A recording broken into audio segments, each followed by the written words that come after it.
Good morning, good morning, good morning. And you know what time it is, y'all? It's time for my conversations. Yup, it's conversations with Renee time.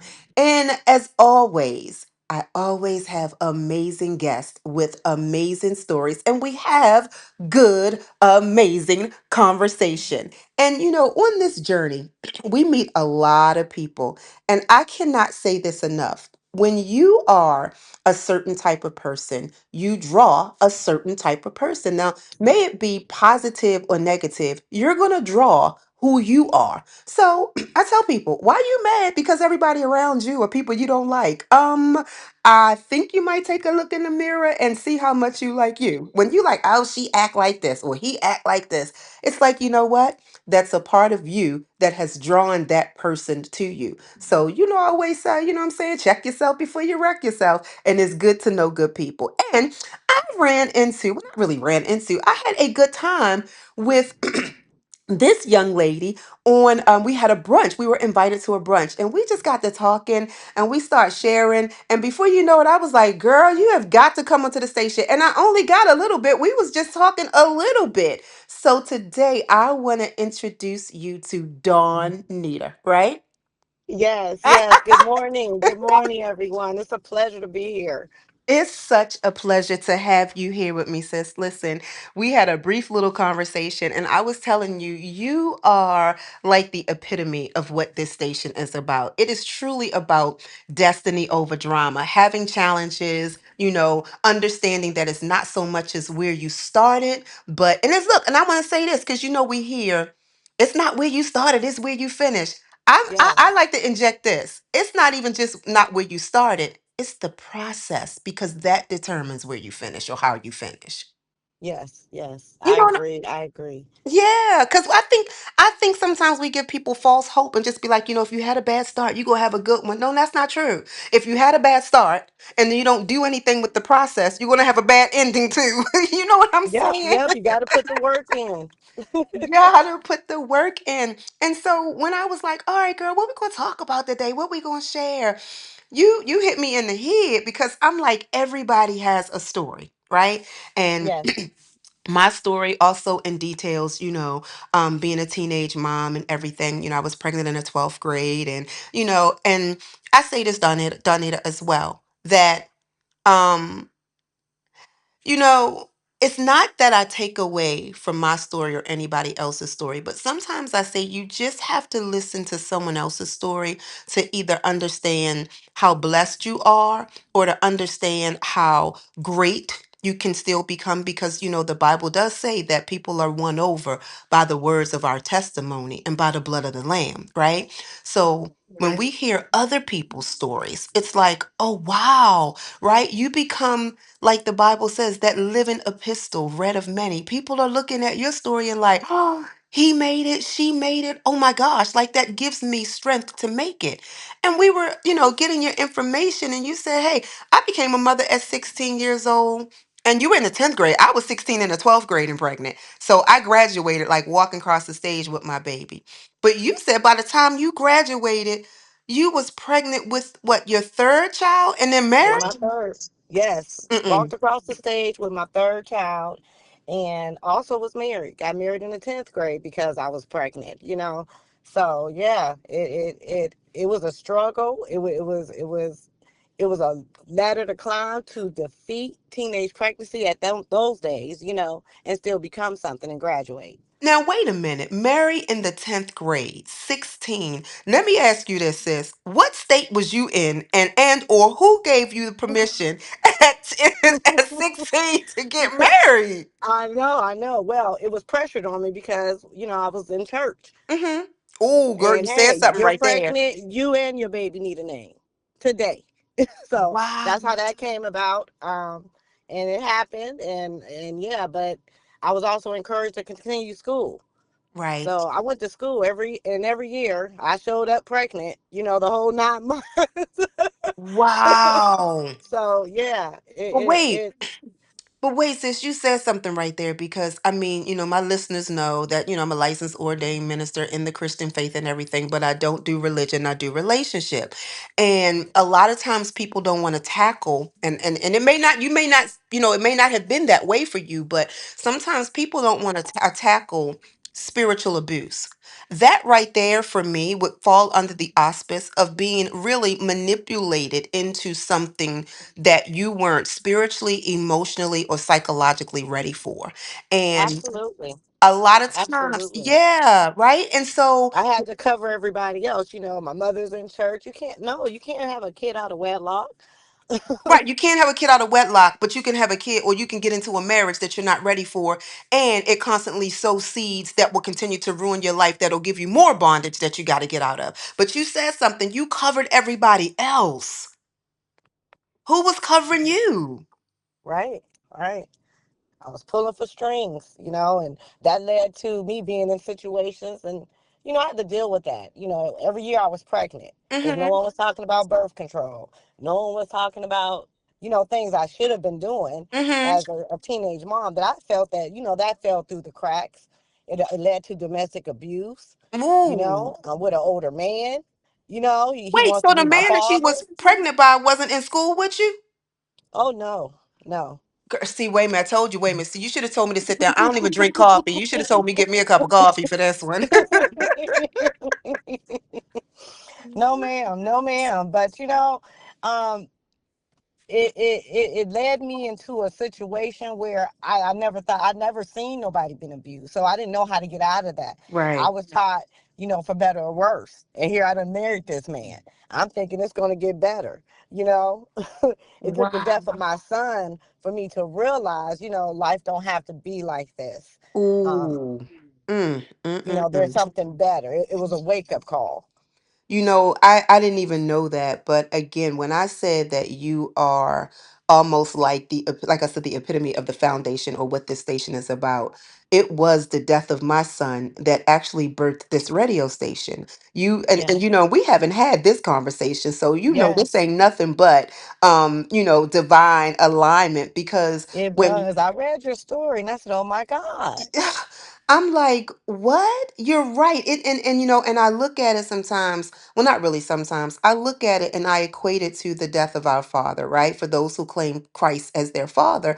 I'm like, it took him to die for us to live. And, Hmm. a lot of times we look at situations and circumstances that we think, oh my gosh, it's going to be the end of us. But it really Yes, is the beginning of us because it yes, it should trigger like, wait. There is a birth date or a born date and a death date. What do I do in the dash? Right?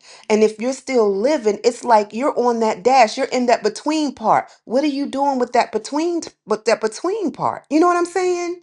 absolutely. You have to be able to have a purpose, you know, Mm-hmm. to leave an imprint on doing something. I felt like, I've been through all this trauma. I have to be able to turn my life around for my son, who is now, I felt now I have a guardian angel. Wow. I think I would say sometimes, I would say stuff like, especially raising my son's daughter.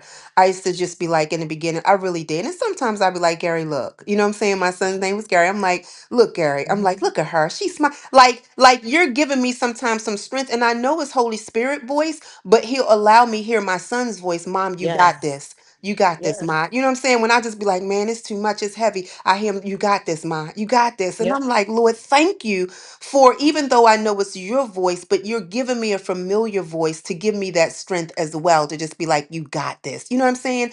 Let me ask yes. you this. How did you get, because I was in 3 abusive marriages, okay? And like you say, all in the church, right? So I married the choir director, I married a minister, and then I married the minister of music. So, We ain't even gonna talk about that's a whole nother episode, okay, about the okay, so look, devils you in the gotta have a part pulpit. 2. Okay, about the devils in the pulpit. Oh, listen, okay, and but sis, it takes us. Look, it takes me here though, right? A crazy part about of it when we look at scripture, the devil said when Jesus was preaching or going, who was in the midst? The Mm. enemy. So I'm like, so if we, and look, it's more enemies in the church than it is in the You street. better say that, sister. You better Listen, say that. when this guy, when I interviewed a friend of mine, when I interviewed, but we had a conversation, and he hit me with this scripture. Now, I want you to just trip. I never looked at it like this.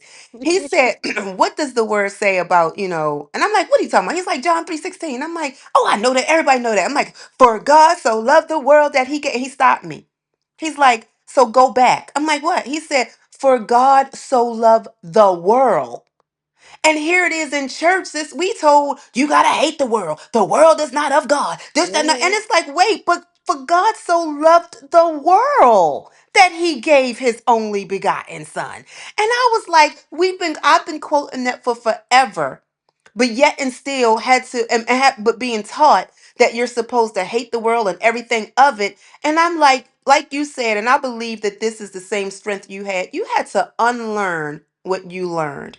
You had to be retaught some of the ideologies and the religious stuff that held you bound to understand freedom and freedom in Christ and actually real love. But you going to tell me how you got out this abusive relationship, because I have been in churches crying out. And they looking at Oh me telling yes, me, you know, girl, you talk too much. You supposed to keep your stuff in your house and you just got to learn how to be submissive. And so let me ask girl, you a did question. all of that. Did all of that. Did all of that. So it was right before my son had passed. It Mhm. was a sister in the church. It was an older lady. They used to call them mothers of the church. They don't too Mhm. much have them no more. This Mhm. lady sat next to me. I used to cry all the time in church, complaining about things he's done, spit on me, Mm. that's just just the very emotional abuse, Yeah, okay? but see, sis, exactly that. When I tell people that I was in abusive relationships, they like, Renee, you let somebody, and I said, baby, No, no, abuse he knew is better to not put his about hands on at me. It was all. the emotional abuse, Yes, the stuff I yes. couldn't prove, the stuff that didn't leave a mark, you Psychologically know. having us going It was, crazy. Okay, and yeah, you, yeah. mhm, So, and he was an addict, mhm. so That was my second going through husband. all of those things, trying to Hmm. protect my household, trying to raise my kids, and I'm a kid, Hmm. you know. So I was just, going through the motions. But this mother of the church sat next to me and she said, you know what? God don't want you not happy. Ooh. Okay. Okay. Okay. Now I'm gonna go here. Put scripture with that. John 10:10. I came that you have life and it more abundance. Because, see, in marriages, I just don't want anybody to get something wrong, but I get you. And I love what you said because I love what she told you. But at the same token, we want to let people know, because we ain't letting nobody get out of their marriage just because they not happy, though. Hmm. You know what I'm saying? Hmm. Because, Oh, it was more than that. It right, was, it right, was, it right. was more than that. Right, but she Um, told you, she pretty much told you the truth. Like, God didn't call you to be in bondage, and that is even hmm. into marriage, you know? Yes, yes. So I didn't move on it. I didn't do anything. And let me tell you, I had three girls, my three Mm. children. My son was my last child. Mm-hmm. Okay. Mm-hmm. I prayed. I didn't want girls because I didn't want to do nobody hair. I didn't want to be Uh-uh. responsible for being a teenage mother, a early grandmother. I said, "Oh God, no girls, no girls," And I got girl, girl, girl. I I prayed to God. I said, God, while I was pregnant with my son, I said, if you give me this son, I give him back to you. My God. Mm. When I tell Mm. you, 27 days later, my son Wow. died of what was then called crib death. Right, right, right. Okay. Wow. He died of crib death at 27 days old. After I buried Wow. my son, and I was mad with God for years. Mm. Okay, because I had prayed for this. It took me a while to realize, Donnitia, you prayed for it, but you also spoke you was gonna give him back. That's look, when you said that, Power of it the hit me. tongue. Mm-hmm. Power of the tongue. Mm-hmm. So as I'm in this house, I'm hearing babies crying. I'm hearing God get out. You don't have to be going through this. I couldn't even stay in that house. Mm. I left that house. I left my children with my husband. I went and stayed with my mother. And I said, you know what? I can't be with him. I can't be in that house. And God said, get you got it. I went back to the Wow. house. This is crazy, man. I said, well, I'm leaving. I'm coming to get my kids and their clothes. You can't take nothing I bought. No beds. No, you're not gonna let the kids have a change of clothes. Oh, these are the Mm-hmm. tactics But I that he say used this, to sis. pull when I tried to get away. So But at I that say point, I this. was like, Sometimes keep it. men can do that. They will hate you so much that they forget to love their kids. Hmm. I told him to keep it, and that's how I got out that house. My son Mm-hmm. passed. My son passed, and that's what got me away from that relationship. So check this out. After you got out of that relationship, you realized, wait a minute. And I'm not saying that it was like one, two, three, because no, we got to do some processing and healing. And Oh what did just yeah. happen? What did I just go through? You know what I'm saying? Did I do the right thing? I mean, I know I did the right thing, but I'm looking at my kids. And you said you have three daughters. Well, God knew I couldn't deal with a daughter first. I would have been in a straight jacket buttoned in the back. So he gave me them boys first because he just knew I needed a rest before I got some girls. So, but it was me in my last domestic violent relationship in my last marriage that I looked at my daughter and I was like, I don't want her to think, believe, or experience this as a relationship, assuming this is what relationship is about. So I know she's looking at me. And if I can't do it for myself, if I don't have the strength to do it for me, I let this child come into this world. I mean, God did, but you know what I mean. But I Yeah, gave birth to this child, so I can't let something happen to the next generation on my watch because of absolutely. I couldn't do it. Absolutely. And stand forward on that. I with my girls, I wasn't even in no more relationships for Yeah. about 15 years Mm-hmm.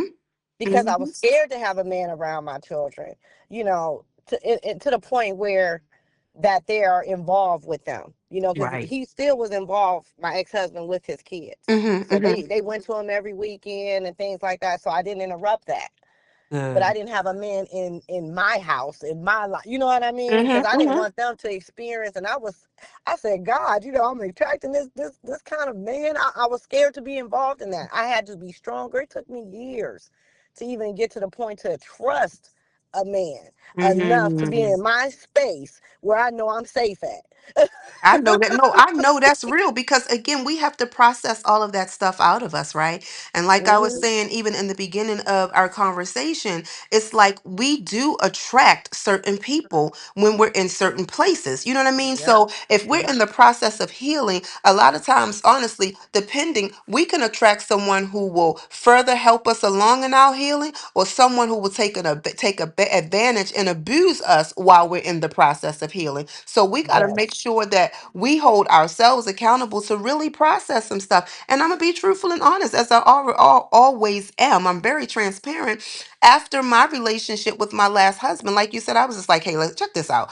I'm just gonna go here and leave this whole thing alone. I'm like, because God, where I be thinking is you, or whatever the case may be, I'm just gonna leave this to you. So it was a few years before I got into another relationship, and I really literally went in and was like, okay, so this is a tester.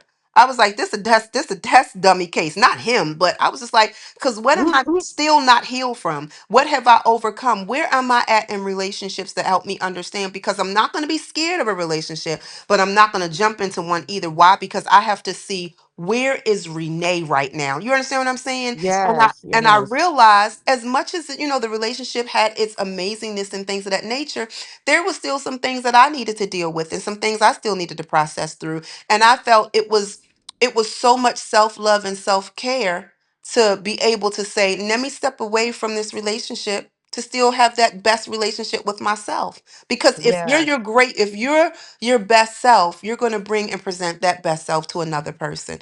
And I just feel like, if you love somebody, don't you want to do that? You want to give them the best, and that means the best of you as well. Yes, yes, absolutely, absolutely. My goal was I was so scared of my kids being teenage moms. So I was like, I'm just going to make sure I stay here, stay focused as a mother. And I was able to do that. None of my girls became teenage moms. So I was like, Mm. okay, I accomplished that. Come on and change that trajectory. But you accomplished Yes, much more, baby. Come on, let's talk about, yes, because it sounds like you did what I did. You took your babies to school with you too. You took your I babies to sure did. college. I sure did. I have two foster care under licensed kids. Okay, they always was in class with me when I became Hmm. a foster care worker. They went to court with me, went to all my events. Yeah, I know Yes, that's right. That's what mamas do. But you also showed them, and you're telling us there is life after abuse. This is November, Domestic Violence Awareness Month. And again, that's why I'm just so elated to have this conversation with you because, there are some women, sis, that are like, I don't know if I can make it past this, or, that was my whole life, or, he's the father of my children, or, you know what I'm saying? Or Yeah.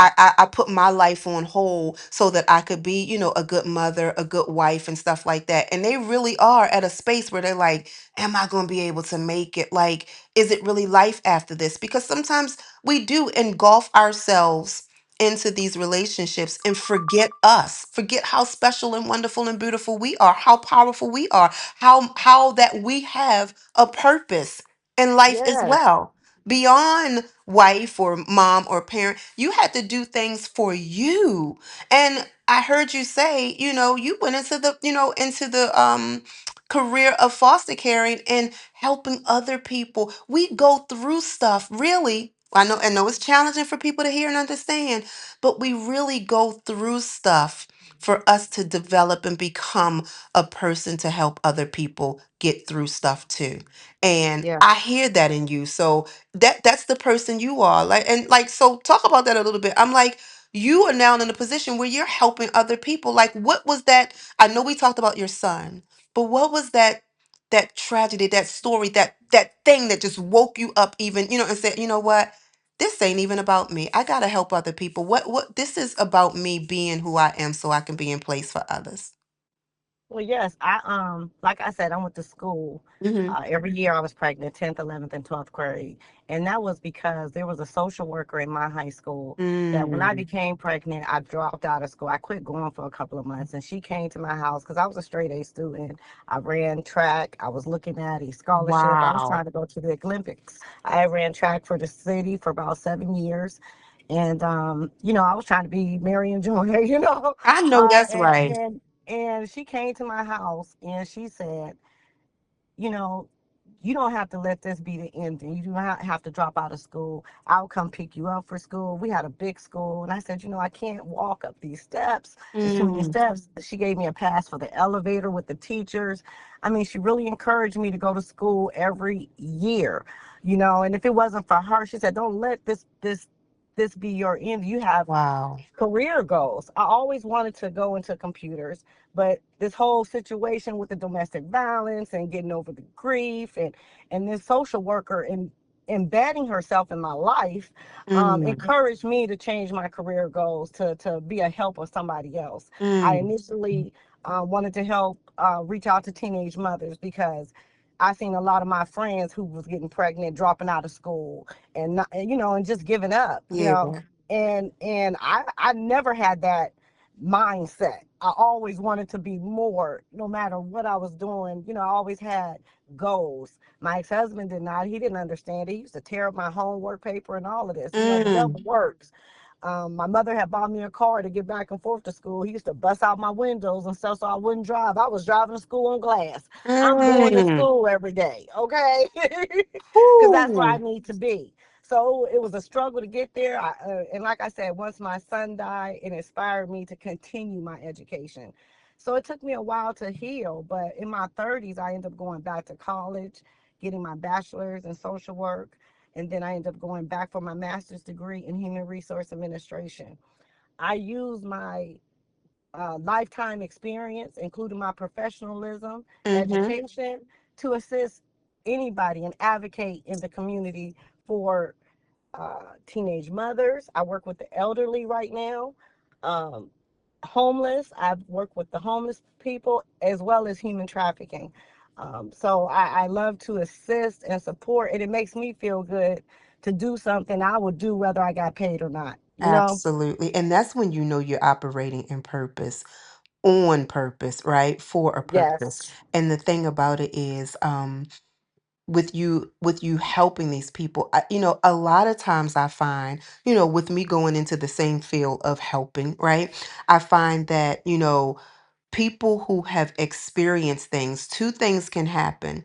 Either you become jaded and very cold and, standoffish and not assist people, or you understand the true compassion, love, and empathy, right? That you would have been that person, or you needed that person for you. So you Yes. had that purpose of, you know what, I know what I needed. That is one of my those one of the that's one of the things that drive me as well. It's like I know what and who I needed when I was in my moments, or my challenging eras.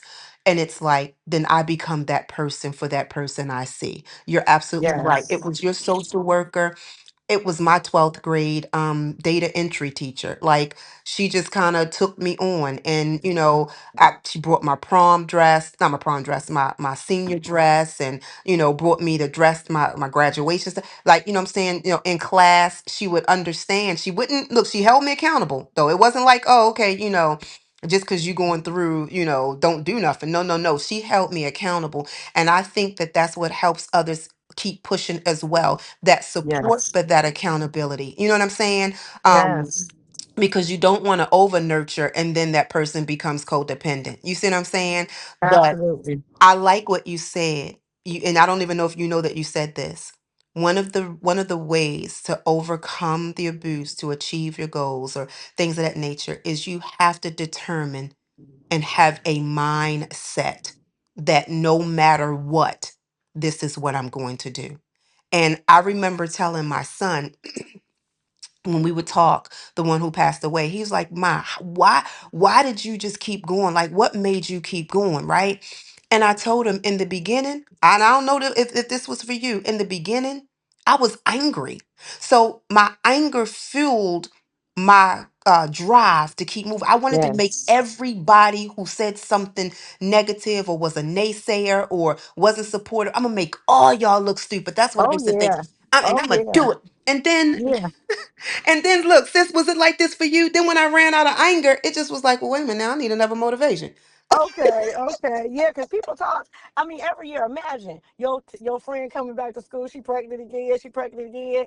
Every year I was pregnant. So my thing was always, hey, my kids got the same father. I ain't pregnant by two or three, and I'm Look, married. look. They're like, well, you ain't gonna become nothing. You gonna be on welfare. You gonna do this. You Mm, got all these kids. What?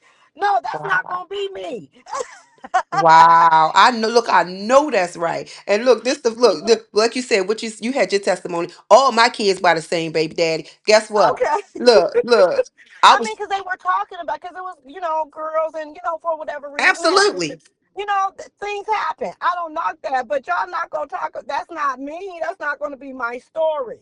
How about, oh, I like that. That's not going to be my story. Before my son passed away, years in, he had told me, he said, "My people know all your negative stuff. They know everything that then happened to you, pretty much from whatever you told or whatever." They was like, "But they don't know you, the comeback kid. That's what they going to know you as, the Okay, don't comeback count kid. us out. Don't Don't count us count out. me out."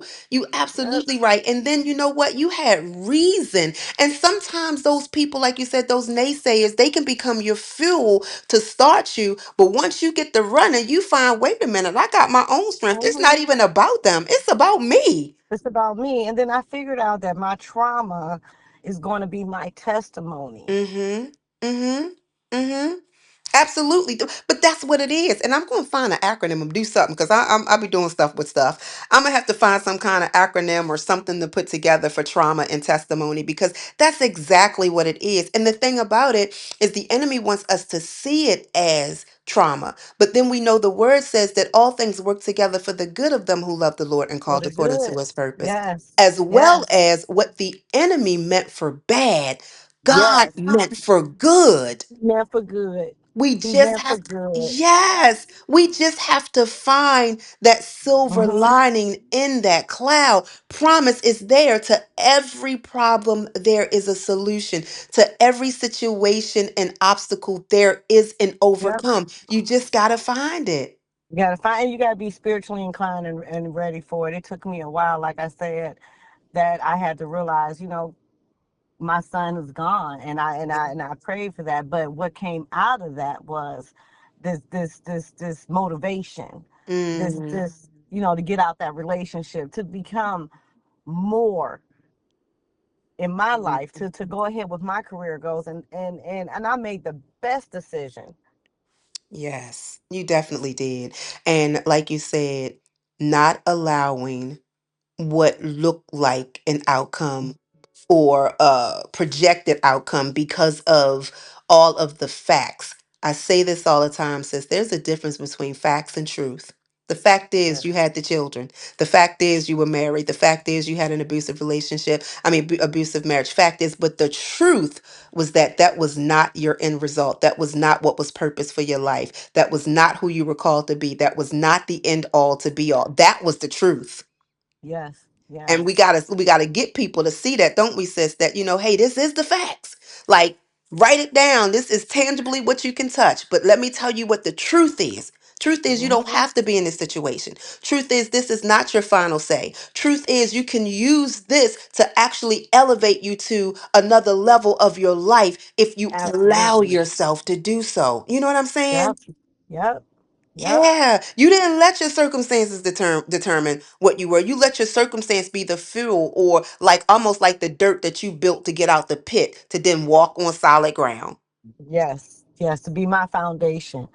Absolutely. So you do social work now. Like, what do you find, and I'm going to say this because, it can be overwhelming because, you're helping people, but tell me some of the things that you find actually rewarding about this. And I know a part of it has to be seeing the outcome of somebody is always one of my greatest rewards. Anytime I'm able to plant a seed and I see somebody thriving, it's just like, oh my gosh, that is so rewarding for me. You get that?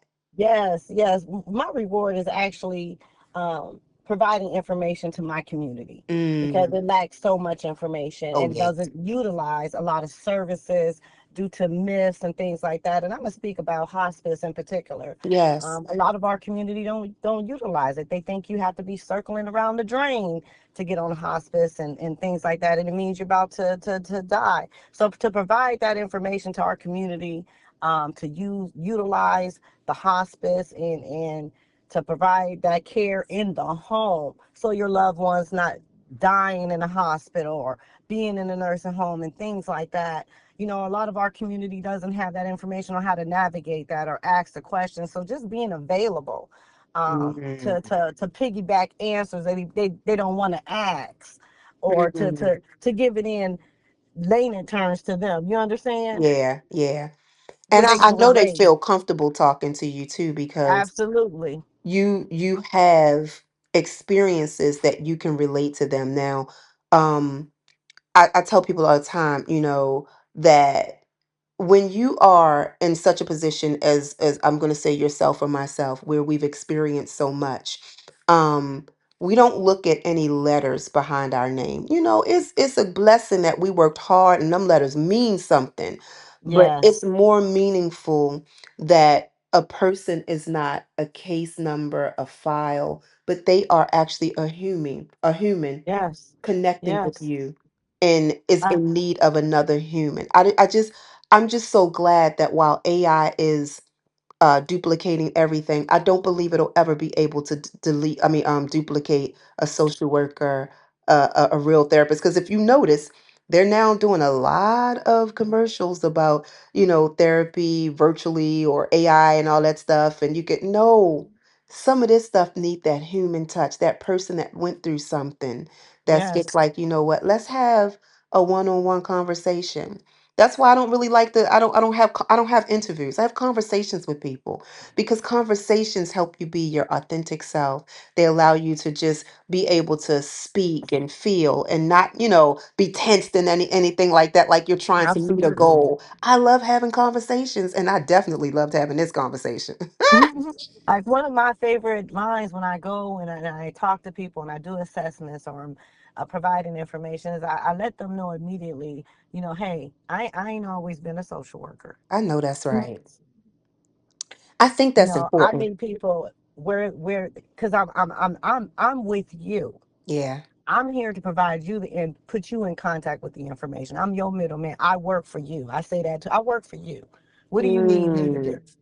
Now, see, that's that, and I would have to again attribute it to the fact that you went through something because you have. No, I'm going to say this: that you went through something.